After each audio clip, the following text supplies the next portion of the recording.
Olá, amigos. Muito feliz por estar neste ponto de luz que resplandece nessa linda cidade de Santana de Ipanema.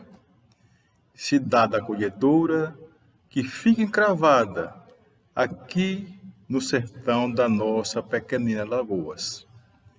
Com as bênçãos do Mestre Jesus e a sempre valiosa colaboração dos amigos espirituais, iniciamos a reflexão da noite de hoje.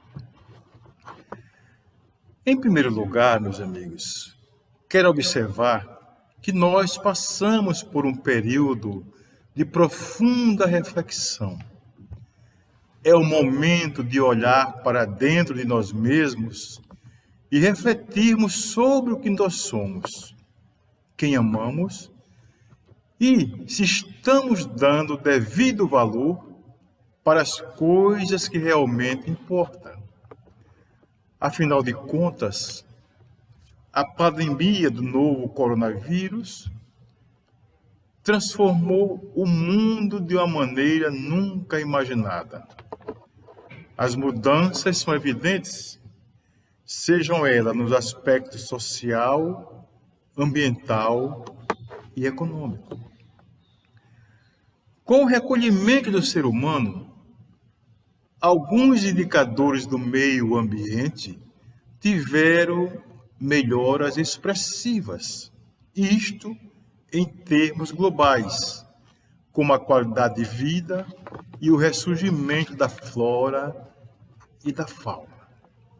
No comportamento social, há avanços como demonstram com as demonstrações de solidariedade, de maior convívio em família e conscientização sobre a importância dos hábitos de higiene.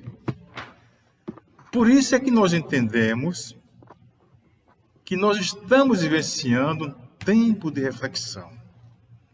Estamos sendo forçados a promovermos uma mudança de hábitos e dos valores tão necessários para nós. Se bem que neste momento, estas mudanças estão sendo provocadas pela ação do vírus. Mas acontece que se faz necessário que aproveitemos este momento para fazer a mudança que realmente importa, que é aquelas mudanças propostas pelo Mestre Jesus, o modelo e guia da nossa humanidade. Sendo assim, meus amigos, a nossa reflexão será sobre o desafio de sermos mansos e pacíficos nos tempos atuais, o que realmente não é fácil, né? O texto que nós escolhemos para nós fazermos nossa reflexão, ele está incluso lá no que passou para a história com o nome de Sermão do Monte. E lá está colocado: bem-aventurados mansos, porque herdarão a terra. E bem-aventurados pacíficos, porque serão chamados filhos de Deus. Mas deixemos inicialmente nós situarmos essa situação para nós entendermos melhor esta questão proposta por Jesus. Se não, vejamos. Jesus, ao iniciar a sua missão, como nós bem sabemos, ele procurou João Batista e submeteu-se ao batismo. Logo após o batismo, alguns dias depois, ele embrenhou-se no deserto e passou então 40 dias no deserto em profundo silêncio e meditação. Olha, meus amigos, eu fico a imaginar como deveria estar o estado emocional de um personagem como Jesus. Porque um personagem como ele, modelo e guia da humanidade, passar 40 dias meditando e refletindo sobre as coisas, não é fácil. é qualquer coisa de extraordinário.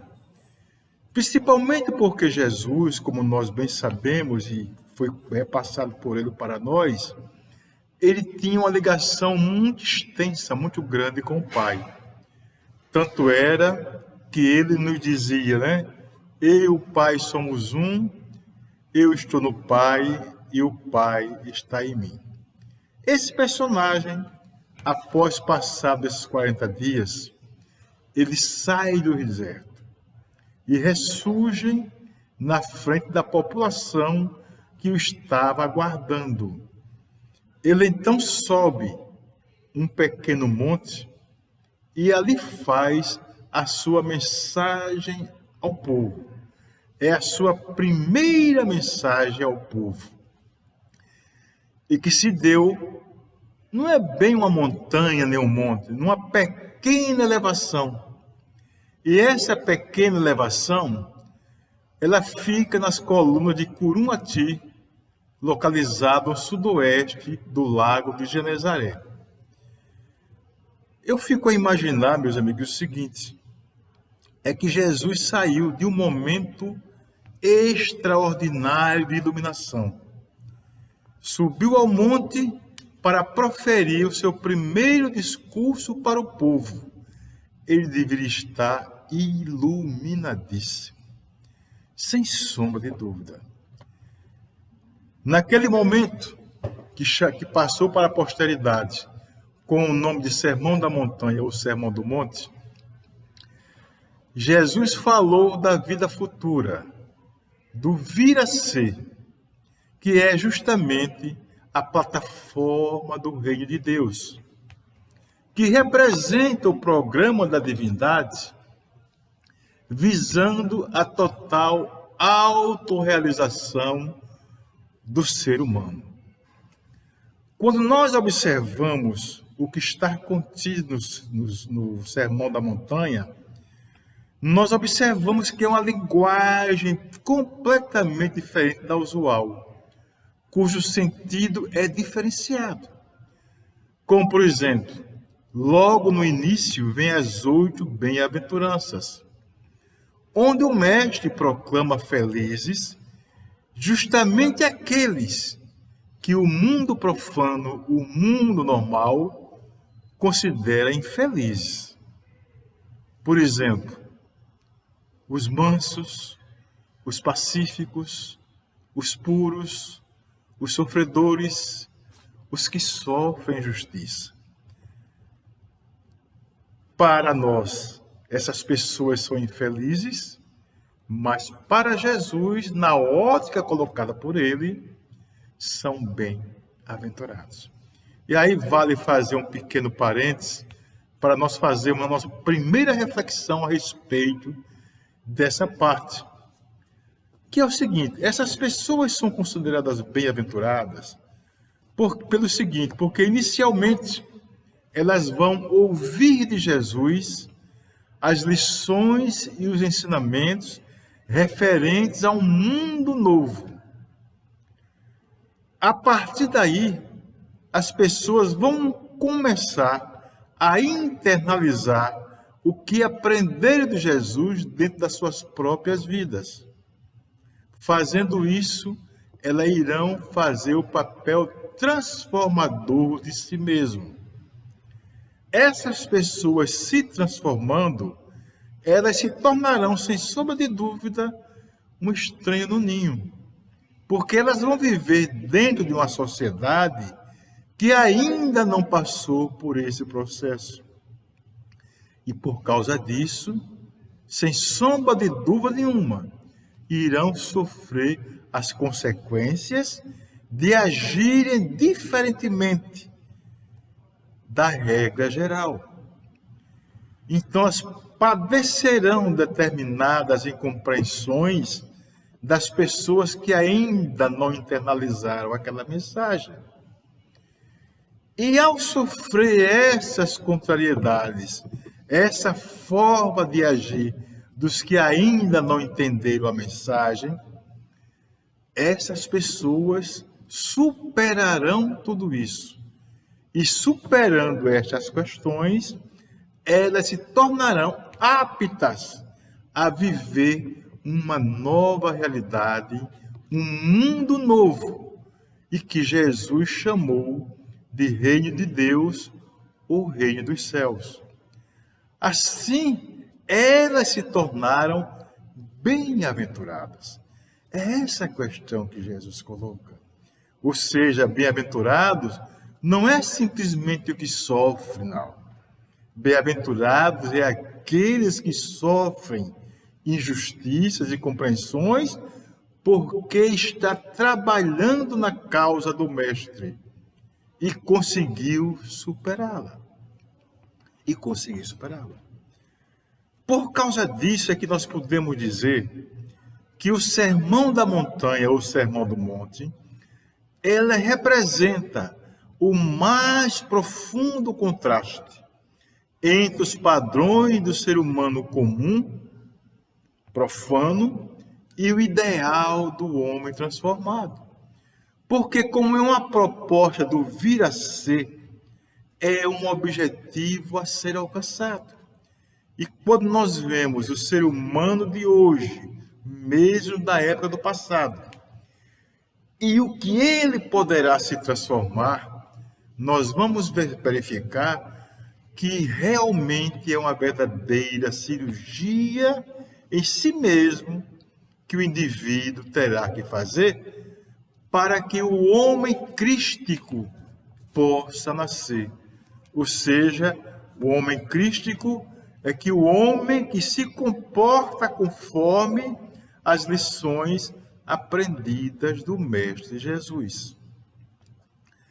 Vasculhando aqui a memória, eu recordei-me de uma referência de pessoa que conseguiu chegar lá, que superou todas as dificuldades de um mundo normal profano e conseguiu chegar a tornar-se um bem-aventurados, que é Paulo de Tarso, o São Paulo para a Igreja Católica, né?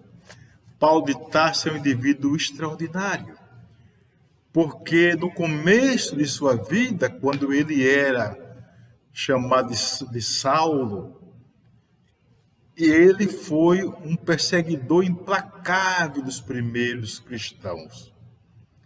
Depois que ele começou a absorver as verdades que estão contidas na mensagem do Cristo, ele começou o seu papel de transformação na direção de tornar-se um bem-aventurados. Esse período de transição, Paulo deixou escrito, e é interessante a forma como ele faz essa abordagem. E ele nos diz: eu morro todos os dias, e é por isso que eu vivo. Mas já não sou eu quem vive, e sim o Cristo que vive em mim. Ou seja, Paulo transformou-se, conseguiu superar-se, ele fez realmente a sua caminhada. Mas retornando ao colocado por Jesus no Sermão da Montanha, o texto diz: bem-aventurados mansos, porque herdarão a terra. Ou seja, Jesus está prometendo, é uma promessa, de que no futuro os governos do mundo, do nosso planeta, e nós mesmos seremos mansos, porque toda a terra será formada por pessoas com essas características. É um desafio enorme essa proposta colocada por Jesus. Temos muito a aprender ainda, a caminhar para que a promessa de Jesus realmente se torne uma realidade. Até mesmo porque, ainda no nosso nível de entendimento das coisas, muitas das vezes nós temos interpretações que eu poderia dizer não muito real daquilo que Jesus nos disse. Um exemplo disso que eu estou dizendo é um conjunto de frases postas por Jesus que, infelizmente, ela foi um pouco desvirtuada.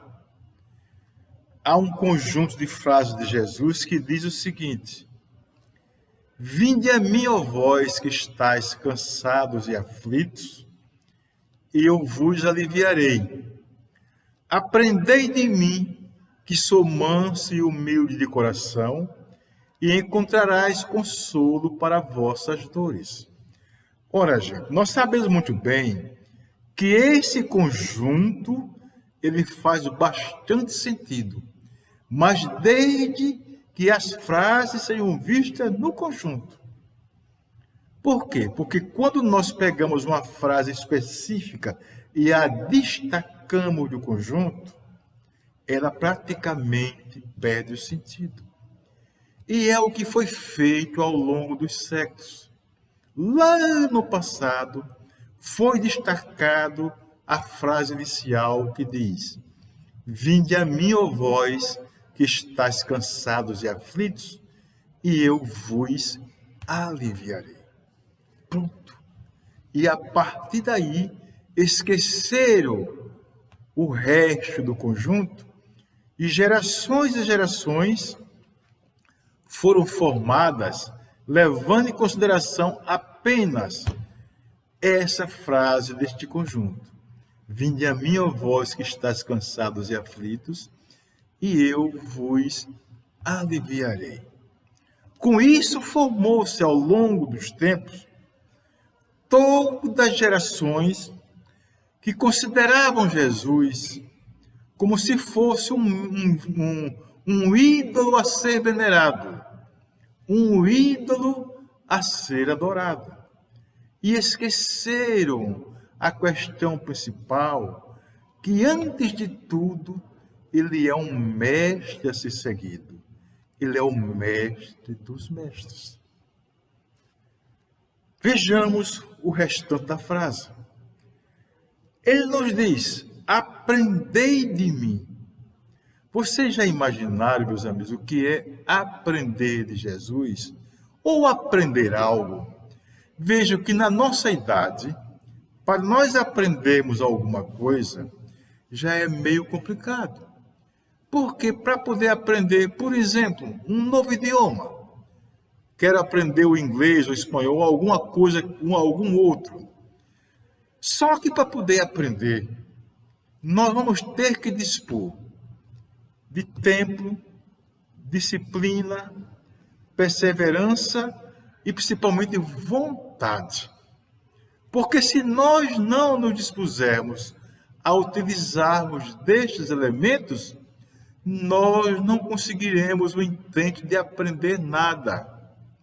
Vocês perceberam a dimensão que colocou Jesus?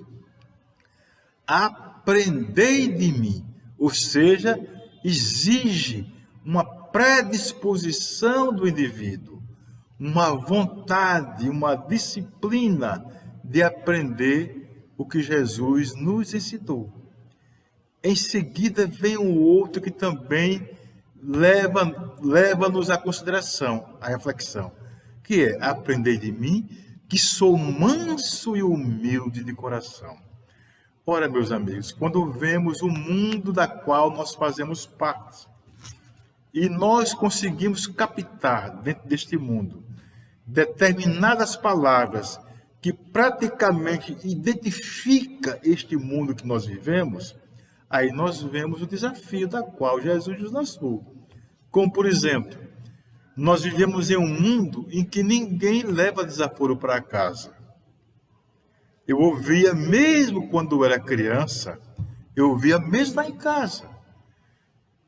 Algumas pessoas colocavam assim: ora, não pise nos meus calos. Não mexa comigo que eu rodo a baiana. Ou seja, pessoas predispostas a reagir às situações que estavam vivenciando de forma grosseira, de forma agressiva. Então, aprender a ser humilde e manso é um desafio que Jesus nos coloca como um grande aprendizado. E aí vem uma outra reflexão também interessante. Quando nós nos dispomos a sermos mansos e humildes de coração, quando começamos a trabalhar isso dentro de nós começamos a mudar o nosso comportamento. Se nós começamos a mudar o nosso comportamento, nós vamos ficar sujeitos à reação disto que nós estamos praticando. Desta forma, eu começo naturalmente, inicialmente, a me afastar ou compreender melhor as pessoas que agem com reações mais agressivas, porque eu passo a não mais agir assim. E fatalmente, as pessoas e as situações que vão se acercar de mim vão estar sintonizados justamente com aquilo que eu penso, com a minha forma de agir. E dessa maneira, eu me isento de sofrer consequências agressivas em função da agressividade que, porventura, eu possa exalar. E aí, então, eu vou ficar sujeito justamente às bondades, às benesses, à mansuetude que eu praticar por aí. Dessa forma, eu mesmo me curo, eu mesmo resolvo as minhas próprias situações a partir dos ensinamentos que eu aprendi de Jesus. Perceberam, gente, a lógica colocada por Jesus? Vinde a mim, ó vós que estáis cansados e aflitos, e eu vos aliviarei. Mas vai aliviar como? Ensinando-nos a sermos mansos e humildes, porque agindo dessa forma, nós resolveremos todas as nossas questões menores. Perceberam a dimensão do que Jesus nos coloca? Passa-nos a ideia, meus amigos, que a mansidão foi o foco de Jesus. Sem sombra de dúvida, era o propósito dele, ensinar as pessoas a serem mansas. Quando nós olhamos essa questão de mansidão na nossa ótica comum de dia a dia, geralmente nós somos instados a entender mansidão como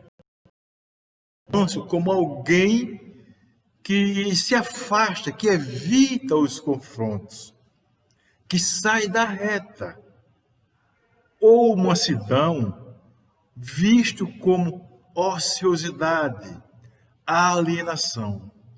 Só que na realidade, na forma, na ótica como Jesus coloca, a mansidão significa um estado de pureza de consciência, pureza consciencial. Vejam que interessante, meus amigos. Ou seja, o manso é aquele indivíduo que já aprendeu tanto pela vida, já viu tanta coisa por aí e assimilou as partes tão positivas da vida que ele tornou-se um manso. Manso pelo conhecimento das coisas. É o chamado cabeça fria, que quando vê uma situação complicada, é capaz de administrar a situação sem perder o seu eixo, porque já compreende aquilo que está passando. Esse realmente é o manso.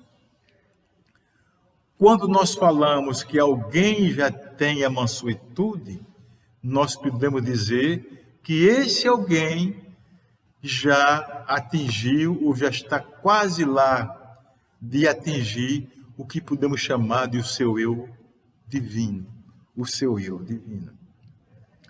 E aí nós podemos observar também que o ser humano que ainda não encontrou esse seu eu divino, o seu eu divino, ele realmente é bruto, é grosseiro. O indivíduo que encontrou o seu eu divino é necessariamente imanso. E todos aqueles seres que ainda não atingiram esse nível de consciência espiritual, geralmente recorrem à violência para obterem o que querem, para conseguirem o seu fim. Essa é justamente a nossa realidade. Há um fato também, há uma situação também que é necessário que nós observamos, que é o seguinte: o Pai é amor. Como Jesus nos disse, Deus é amor, Deus é bondade. E aí vem que a prova de que nós vamos nos aproximando de Deus, nos aproximando do Pai, é a atitude pacífica e conciliadora que assumimos em todas as situações da nossa vida. Se vivermos intimamente rebelados contra tudo e contra todos, não estaremos em condições de contribuir com a pacificação dos outros. Vocês perceberam, meus amigos, a questão colocada aí, a reflexão? Então, é essa a questão. A meta de Jesus parece-nos ser aquela de nos transformarmos, através do conhecimento, em mansos. Em mansos. A outra parte, colocada por Jesus das bem-aventuranças, nos diz: bem-aventurados pacíficos, porque serão chamados filhos de Deus.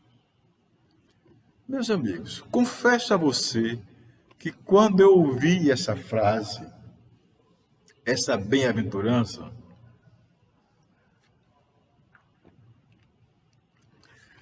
me surgiu um questionamento que é o seguinte: ora, Jesus está dizendo que só será filho de Deus quem for pacífico. E aí vem a questão: e nós, que ainda não carregamos a pacificação dentro de nós, nós não podemos ser chamados de filhos de Deus? Não é fácil, né? Mas aí eu cheguei à minha conclusão, que é a seguinte: sem sombra de dúvida nenhuma, todos nós, sem exceção, somos filhos de Deus. Mas pela origem, porque todos nós, sem exceção, fomos criados à imagem e à semelhança do Pai, como Jesus observou para nós essa questão. Então, pela origem, todos nós somos filhos de Deus. Mas, meus amigos, no absoluto, nós só poderemos nos assumirmos como filhos de Deus quando conquistarmos a pacificação. Sem sombra de dúvida. Colocar alguns exemplos do que eu estou dizendo. Por exemplo, quando alguém diz: fulano é o filho do sol, está querendo dizer que aquele fulano a quem se refere é alguém que é iluminado, é alguém que tem uma capacidade de raciocínio extraordinária, que numa rapidez de tempo mínimo consegue equacionar as questões, porque é um iluminado, ele tem a luz com ele. Só que essa luz que ele tem, essa iluminação, é uma característica que ele carrega, que foi herdada do seu pai. Por isso a frase: fulano é filho do sol. Se o sol é luminoso, o filho do sol teria que ser também luminoso. Da mesma forma, quando nós observamos, fulano é filho do vento, nós estamos querendo dizer que aquele indivíduo é rápido nas ações, no instante se desincumbe das tarefas. Só que o fato de ser rápido, ele está expressando uma qualidade que é do seu pai. Fulano é filho do vento. Então é tão rápido quanto. Vocês perceberam? E aí vem a questão colocada agora para nós.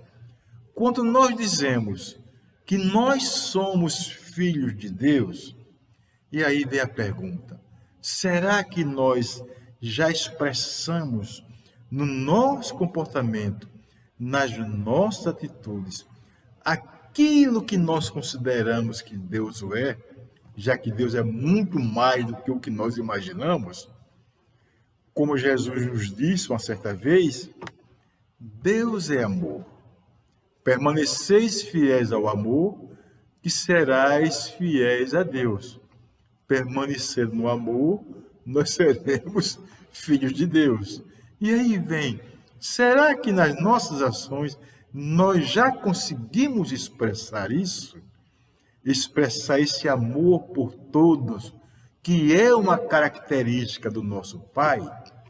Perceberam, meus amigos? Então é algo que nós precisamos trabalhar conosco mesmo. A pacificação. A pacificação. Há um detalhe também interessante, meus amigos, que é o seguinte: é que dizem alguns historiadores que há um erro na tradução da Bíblia com relação à frase bem-aventurados pacíficos, porque serão chamados filhos de Deus. E eles nos dizem que, na realidade, a frase é bem-aventurados pacificadores, que serão chamados filhos de Deus. Muda muito. Porque quando nós dizemos pacíficos, é uma ação passiva. É uma ação minha, eu sou pacífico, eu sou pacífico, mas é uma ação até certo ponto passiva. Quando eu falo em pacificador, significa dizer que é aquele que trabalha continuadamente em prol da paz. Ele é pacífico, e primeiro, para ser pacificador, tem que ser pacífico, tem que pacificar-se internamente, para depois tornar-se um pacificador. Trabalhar em prol da paz. Ou seja, o pacificador não é apenas aqueles que apazigua os conflitos externos, as desavenças entre pessoas, mas principalmente aquele que no meio de todos os conflitos não perde a sua paz, não perde a sua serenidade. Esse é o pacífico, esse é o pacificador. Os pacificadores promovem a paz porque conquistaram anteriormente a paz. Ou seja, eles se tornaram pacíficos. É o caso dos exemplos que nós temos, do maior de todos eles, que é o próprio Mestre Jesus.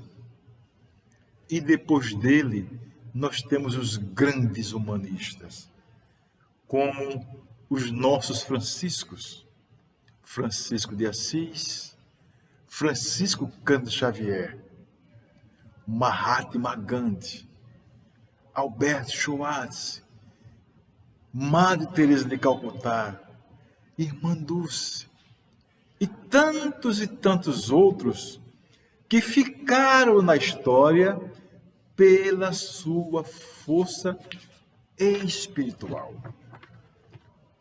Pacíficos e pacificadores.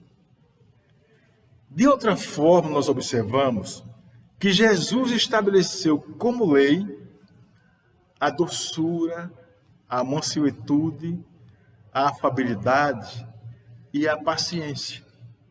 E, por consequência, ele condenou mesmo a violência, a cólera e toda forma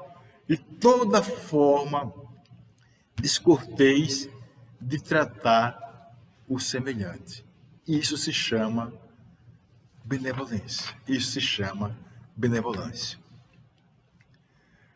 A benevolência para com o semelhante, fruto do amor ao próximo, produz a afabilidade. A afabilidade. Interessante, né, meus amigos? Chico Xavier, o nosso estimado e saudoso Chico, leu um livro chamado Sinal Verde, onde ele diz uma frase bastante interessante, onde ele nos diz que a afabilidade é a caridade no trato pessoal. Colocado tudo isso, meus amigos, eu vou fazer uma provocação com vocês. É uma pergunta, não precisa responder, basta pensar intimamente. Que é esta? Você se considera manso e pacífico? Você se considera manso e pacífico? Claro que não, né, meus amigos? Todos nós ainda temos enormes dificuldades de acordarmos para essa realidade e sermos mansos e pacíficos. Mas quando nós vimos essas duas questões postas por Jesus no Sermão da Montanha, e vendo o desafio que todos nós temos para chegar até lá, eu comecei a me questionar. Será que não existe uma espécie de um manual que tivesse algumas regrinhas básicas em que nós, sem muito sofrimento, sem muito esforço, nós pudéssemos seguir como passos iniciais para nós atingirmos a mansidão e a pacificação? E aí vem que eu, fazendo as minhas pesquisas, eu descobri que existe sim. Há uma escritora, ela é uma pedagoga, uma psicóloga, chamada Sueli Buriasco. Essa mulher é interessante. Ela trabalha, ela ganha vida com a administração de conflitos. Parece incrível, né? Que alguém sobreviva financeiramente trabalhando conflito entre pessoas. Ela tem alguns livros publicados. Em um dos livros dela, ela nos traz 5 passos, que ela nos disse que são os 5 passos para nós atingirmos a excelência ou a caminhada, né, na direção de sermos mansos e pacíficos. A Sueli Buriasco não é espírita, mas pelo conteúdo colocado por ela, tranquilamente eu entendi que está completamente conforme os postulados espíritas. Então eu trouxe aqui para que nós possamos pegar estes 5 passos e colocarmos como uma tarefa para o nosso dia a dia na direção de sermos mansos e pacíficos. Ela nos diz que esses são apenas, segundo ela, alguns cuidados para ser manso, pacífico e pacificador. O primeiro passo, ela nos diz, seja atencioso. E em seguida ela justifica essa questão de nós sermos atenciosos com todos. E ela nos diz, não permita que alguém passe despercebido por você. Lembre-se que crescemos pela convivência e seja atencioso com as pessoas que lhe rodeiam. Perceberam, gente? É difícil ser atencioso? Claro que não. É só querer. Mas essa questão de ser atencioso lembrou-me uma historinha que está contado num desses livros do Chico Xavier. Eu não sei se é Lindo dos Casos, Chico Xavier. Se não for, desculpe minha falta de memória. Que diz o seguinte, que Chico, uma certa vez, saiu de casa apressadíssimo, porque precisava cumprir um compromisso. E quando chegou na porta, tinha uma senhora. E esta senhora exigiu a sua atenção, porque ela queria que ele conversasse com ela para resolver, equacionar um problema dela. Mas Chico estava tão angustiado com tanta pressa que não deu atenção à mulher e foi em frente. Só que na esquina estava justamente o aguardando o seu mentor espiritual, o amado Emmanuel. Emmanuel, então, adverte Chico e pede que ele retorne e dê atenção devida à mulher. Chico retorna. E lá está a mulher. E ele então conversa com a mulher. E consegue, de certa forma, dar um encaminhamento para a situação da mulher. A mulher fica agradecíssima a Chico. Chico, então, reinseta a sua caminhada. E lá na esquina está novamente o seu mentor espiritual, o Emmanuel. Ora, nós sabemos que Chico Xavier era um médium simplesmente extraordinário. Tão extraordinário que ele tinha a capacidade de ver pessoas do outro lado da vida como se estivesse aqui no nosso meio físico. Por isso é que ele estava vendo o seu mentor espiritual, o Emmanuel. E aí Emmanuel, então, pede a Chico que ele olhe para trás na direção da mulher que ele acabou de deixar. E Chico olha para trás. E, de repente, como ele era um médium muito intenso, ele consegue visualizar, saindo da mulher, linhas de forças magnéticas da direção dele, que era justamente os agradecimentos, a satisfação que a mulher expressava pelo atendimento dado pelo Chico. Assim somos nós, meus amigos, quando nós somos atenciosos com as pessoas. Sem dúvida nenhuma, quando nós somos atenciosos com alguém, esta pessoa, sem sombra de dúvida, retribui com coisas positivas para nós. A nossa diferença com relação a Chico é que nós não temos a capacidade, de ver esses fluidos que vêm na nossa direção. Mas, sem sombra de dúvida, isto acontece. Então, o primeiro ponto, seja atencioso.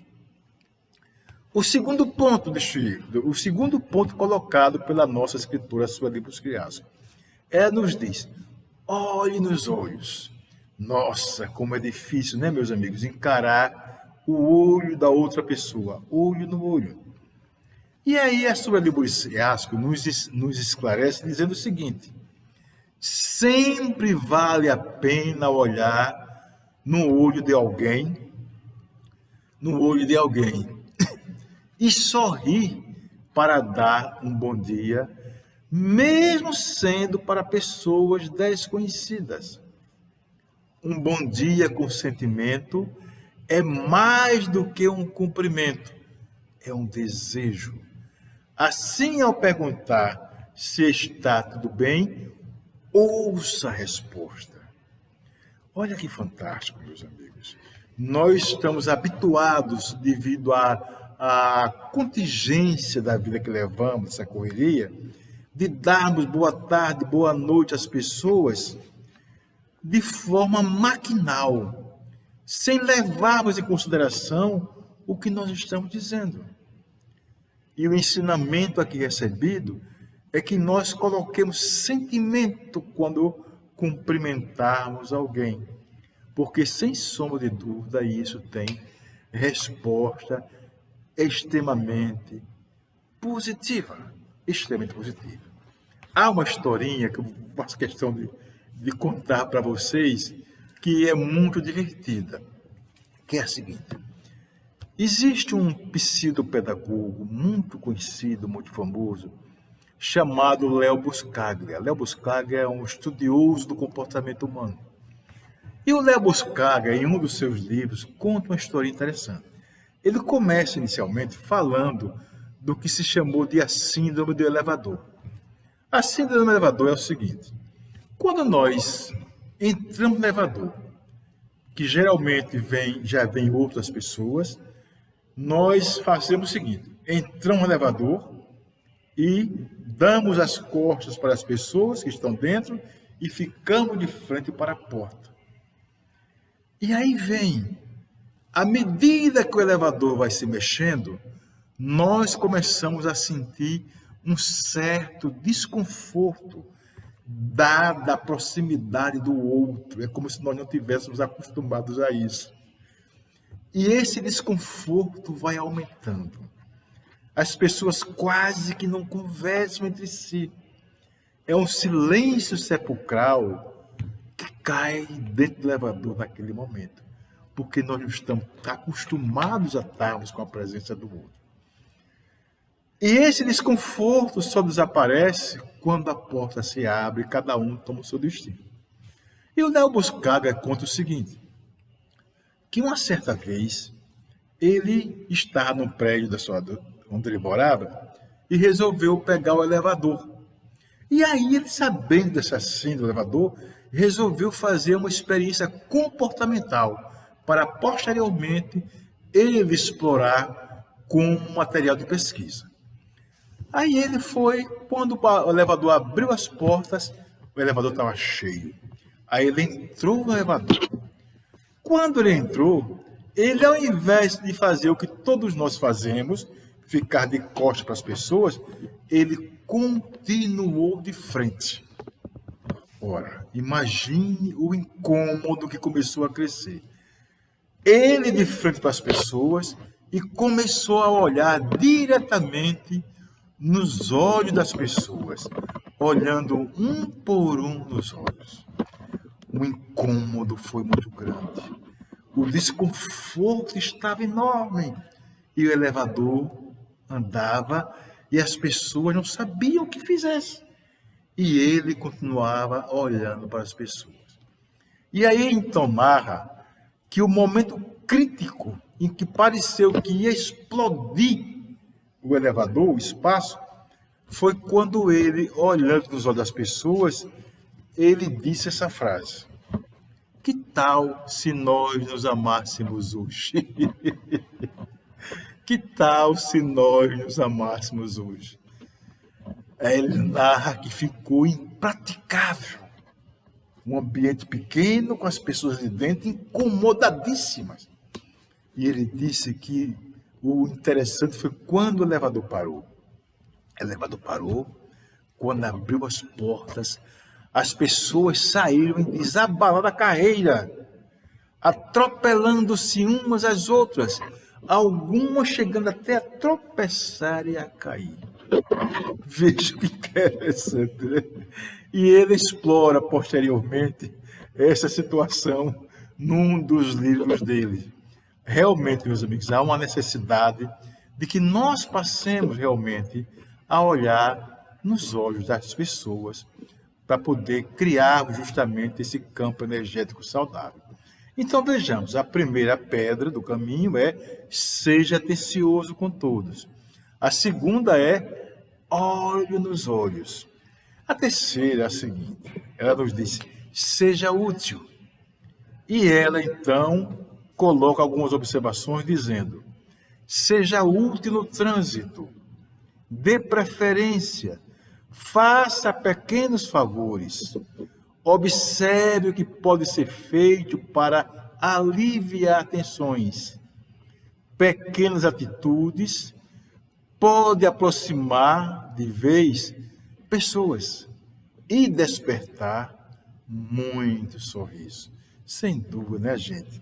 Ser útil sem que o outro peça, sem sombra de dúvida, traz muita gratificação a esse respeito.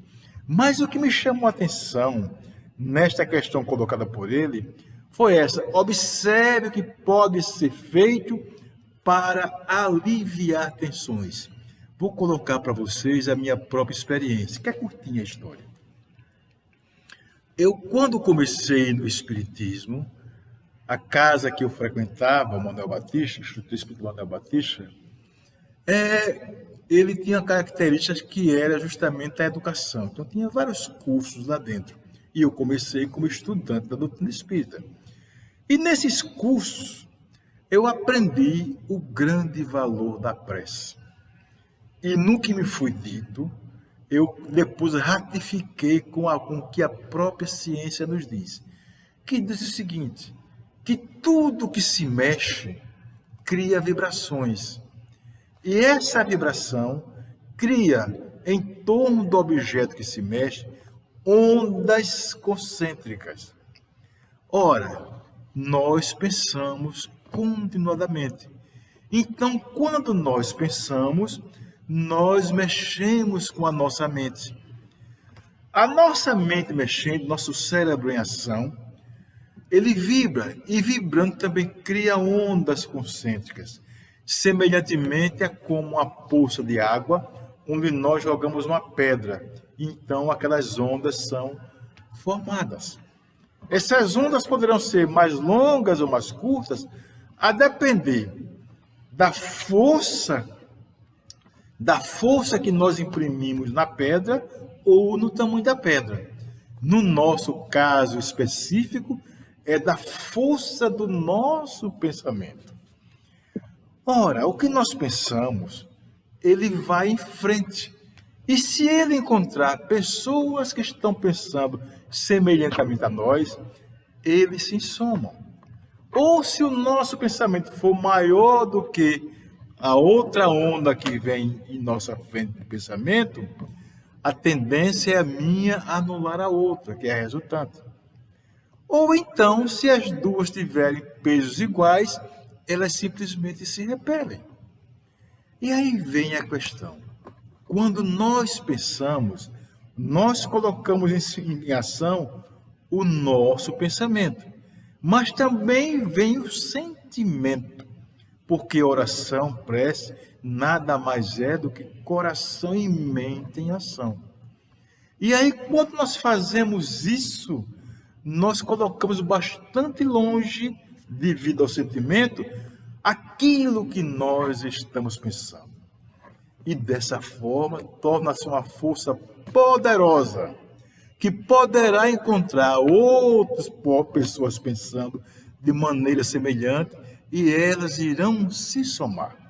E somando, ela vai anular a tensão existente no ambiente. Perceberam? Então, por causa disso, eu assumi um hábito, que é o seguinte: a cada vez, num lugar, seja onde estiver, se eu perceber que há algum conflito, alguma confusão, alguma gente aglomerada, eu naturalmente vou entrando em prece. Porque eu já sei que a minha forma de pensar, a prece que é pensamento e sentimento, ela vai influenciar positivamente para desanuviar a tensão que deve estar existindo no lugar. O próximo passo colocado pela Sueli Bugliasco é essa. Use expressões mágicas. E ela nos diz: obrigado, por favor, com licença, até logo, seja bem-vindo, entre outros, são expressão que tem a magia de agradar, pois soam com gentileza e provocam empatia. A boa educação é essencial em todos os momentos. Sem sombra de dúvida, né, amigos? Usar a expressão mágica é fantástico. Eu me recordo que eu ouvia isso na minha casa, com os meus filhos já adultos, falando com os meus netos. Elas pedindo, né? Por favor, a palavrinha mágica, e isso sendo ensinado às novas gerações. E, finalmente, meus amigos, a última pedra colocada pela Sueli Bugliasco para que nós possamos, pouco a pouco e paulatinamente, sermos mansos e sermos pacíficos. E ela nos diz uma que não é fácil: respeite limites. E ela acrescenta dizendo: respeite o espaço dos outros. Não se esquive aos deveres, deixando que outros cumpram obrigações que, na verdade, são suas. Procure ser uma pessoa justa e leve, sempre em consideração o direito dos outros. Não é fácil, né? Porque respeitar limites, nós até que podemos respeitar, nós podemos fazer isso. Mas, em compensação, nós nos deparamos com os demais que vivem ao nosso redor, que na maioria das vezes não sabem também respeitar limites. Mas temos que levar em consideração que quem está fazendo o trabalho de transformação somos nós. Então ninguém pode fazer por nós, só nós é que podemos fazer a nossa caminhada. Então, neste caso, compete a nós respeitarmos os nossos limites. Há uma frase que eu acho bastante interessante e que eu procuro sempre carregá-la para a minha vida, que é a seguinte: o mestre conduz as suas ovelhas, mas são as ovelhas que caminham pelos seus próprios pés. Ou seja, nós podemos ter Jesus, o mestre dos mestres, nos ensinando tudo isso de forma maravilhosa.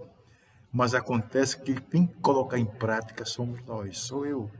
Sou eu que tenho que internalizar o que eu aprendi dele para caminhar pelos meus próprios pés. É preciso considerarmos também que todos nós, sem exceção, que nos dizemos cristãos, somos alunos do Mestre Jesus. Aluno significa discípulo. Discípulo é sinônimo de aluno.